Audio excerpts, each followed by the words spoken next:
Welcome back. My name is Chris Gosselin from Australian Fund Monitors. Today we're checking in with Simone Haslinger from East Coast Capital Management. Simone, welcome. Hi, Chris. Great to be here. We speak regularly. We talk about what's going on in the trend following world and what commodities, currencies, etc. are moving. It's been a pretty volatile 3 months, to say the least. Tell me how the fund's gone and what's happening in the world. So look, we weren't immune to the volatility in March, but we outperformed traditional assets. We were up quite reasonably for March, up about 7%. Sorry, for the March quarter, and that's compared to traditional assets that were actually down for the first quarter of the year. A great benefit to us in the quarter was that we had a very strong January and February, and so that gave us an overall very solid result for the 3 months. So regarding energy markets, we're systematic in our approach, and we follow price trends across 90 different global futures markets. We don't try to predict what's happening or what will happen. We respond to what is actually happening at a point in time. And our systems actually identified that energy markets were starting to move as the US was beginning its posturing earlier in the quarter. And then, of course, energy markets took off in March as the conflict escalated and the fears around the implications of closing the Strait of Hormuz intensified. Ultimately, whilst we saw earlier in the quarter that equity markets, particularly in North Asia, were very strong, gold was up, energy was just starting to move, and then obviously towards the end of the quarter, we really had a reversal of a lot of those dynamics.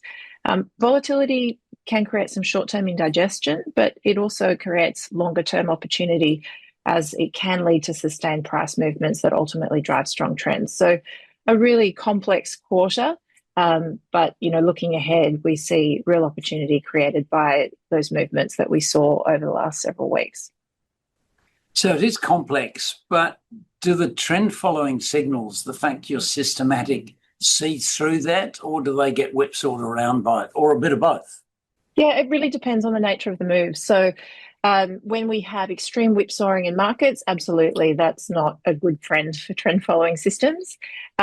But what we find is that when you have these sorts of dramatic moves, they can actually be a precursor for more sustained market regime change, what we like to call market regime change. And so when you have those sorts of moves, it's about creating the precursors for longer term sustained trends, sustained movements in pricing. And that's when trend following really excels. So it can be a bit of both, absolutely. So you're talking about regime change. You're not talking about geopolitical regime change, are you? Or we're talking about market regime change? Market regime change, but in this case, political regime change, I guess, is playing into that as well. Look, I guess the point is that for most of the past decade, markets have operated in a fairly benign market regime. So that's low inflation, low rates, central banks acting as a backstop, and equity markets have broadly been performing reasonably well or grinding higher, or in some cases really moving quite strongly. And traditional portfolios perform quite well in that kind of market environment. What we're seeing now is it's really got the hallmarks of more significant market regime shifts. We've got geopolitical fragmentation, we've got persistent inflationary pressure, supply chains are being rewired, and energy markets obviously being very significantly repriced. And that kind of regime will lead to relationships between asset classes shifting. So stocks and bonds moving in opposite directions, which is the sort of underlying presumption behind a 60 portfolio, for instance, that can break down when you see these sorts of market regime shifts. And that's exactly the environment when we would suggest investors really ought to be thinking about having something else in their portfolio that isn't correlated and gives you true diversification. And ideally, an investment that's designed to find opportunity where prices are moving with conviction, i.e. trend following. Simone, your March quarter, you're up 7%, almost 7%, and 11.3% for the past 12 months. Where did those returns come from? The quarter was really a story of two halves. January and February, the Iran conflict flaring up saw really strong momentum in global equity markets, not so much in the more familiar equity markets for Australian investors. So the Australian market and the US market were a little more anemic, but North Asian markets in particular were very, very strong earlier in the year. And as you say, precious metals were also performing. Energy was starting to move, but it was less of the story. And then, of course, in March, we had the energy shock, and that was very rapid, very sustained.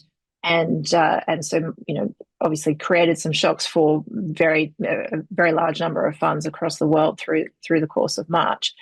But, we were able to adapt to the shift in markets, and we've captured gains across what is really a complicated quarter, as we've talked about, and importantly, managed to finish the quarter in the positive when traditional portfolios were losing ground. Simone, if we're entering a different kind of market, as you say, you term it regime change, how's that going to either affect what you do, or how's what you're going to do going to manage that kind of regime environment? Yeah, so unlike other strategies, trend following doesn't actually need stability. What we need is movement, and ideally fairly sustained movement in pricing. And regime change means assets reprice and start to reflect that new reality. And typically that pricing doesn't happen super rapidly. It happens over months, years, as the full implications of those structural shifts start to flow through different asset markets. And the beauty of trend following is that we don't have any fixed ideas about how different asset classes should move with one another. The system is designed to identify those sustained moves in various different asset classes early on as those moves emerge, and then stay with them as they develop. And, we've seen that play out in previous years. In 2022, for instance, trend following did very, very well relative to other asset markets because the world was repricing at that stage to higher inflation and a higher rate environment. And we see some parallels here where the move in oil in March may well be the start of something that is a much longer sequence for trend opportunities. And trend following ultimately is positioned to capture those sorts of opportunities as they emerge. Simone, we talked about the market, and obviously energy has dominated the market in the same way as precious metals dominated the previous market. Were returns primarily focused on energy, or was it more across the board? So what was interesting in the last quarter is, of the top movers across the quarter, and we published this in our Australia Trend Report, the first 8 were energy-related markets, and, the standout was actually gas, oil, or diesel, which was up 173% for the quarter, which is obviously breathtaking. But as you move further down the list of top movers, you're starting to see some agricultural commodities like soybean oil, rapeseed, canola, wheat, palm oil starting to move. And so that, to us, is quite interesting, that it could be an indicator of that structural regime shift starting to flow through into other commodities, and that persistent inflation starting to be reflected into other asset classes. So that's an area to watch, and something that we think is very interesting. And is the supply side on some of those agricultural commodities going to have a big effect as well, as a sort of follow-on?